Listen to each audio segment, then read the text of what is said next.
မောင်ဖလက်တယောက်မမ်မီဆက်ကိုအကြိမ်ဘယ်လောက်မှပေါက်သွားလဲဆိုရင် UC အကြိမ်1940 UC ဘယ်လောက်သုံးလိုက်ရလဲဆိုရင်3,16400သုံးလိုက်ရတယ်နော် Oh my god ကျွန်တော်ပြောပြမယ်နော်အကြိမ်1920မြောက်မှာမောင်ဖလက်ကြီးမမ်မီဆက်ပေါက်မယ်ဆိုတော့ကျွန်တော်ကြိုသိတယ်ပို့အောင်ကြိုတင်ထားတယ်ကျွန်တော်အချိန်ခီးသွားနဲ့ရှိုးလိုက် Motherfucker. Fatherfucker.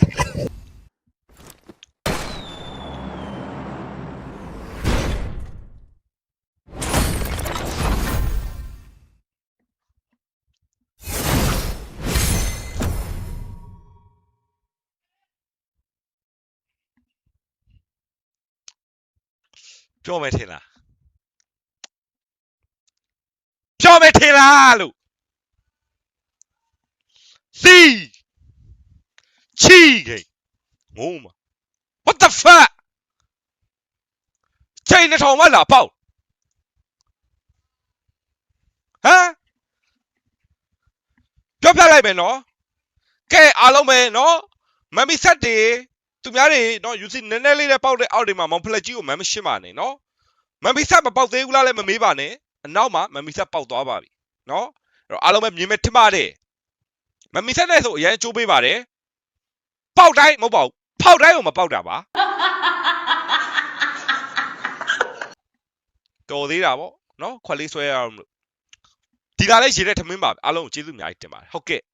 နော် thank you so much လွန်တယ်နော်လွန်တယ်အရန်လွန်တယ်နော် TikTok မှာ follow လုပ်သွားတဲ့ brother တွေ thank you so much နော်ပတ်3မရှိတော့ဘူးနော်ပတ်3မရှိတော့ဘူးပေါက်သွားတာဟာရိုင်းတယ်နော်အပွားအပွားပေးရမှာတသွေးနဲ့ထွေးရမှာမေ့သွားတာဟမ်မေ့သွားတာသိလားနော်မေ့သွားတာ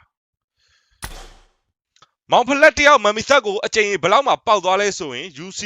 အကြိမ်1940 UC ဘယ်လောက်သုံးလိုက်ရလဲဆိုရင်3,16400သုံးလိုက်ရတယ်နော်အဲ့ဒီချိန်ကျမှဒီမမ်မီဆက်ပေါက်တာဖြစ်တယ်ပေါ့နော် ဟဲ့မလေးကောင်းပါပြီဆိုတော့နောက်နေ့ highlight တင်3,100တန်3,16400တန်မမ်မီဆက်နဲ့ဆိုပြီးတော့ highlight တင်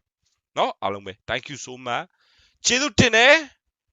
နော်အားလုံးပဲ thank you bye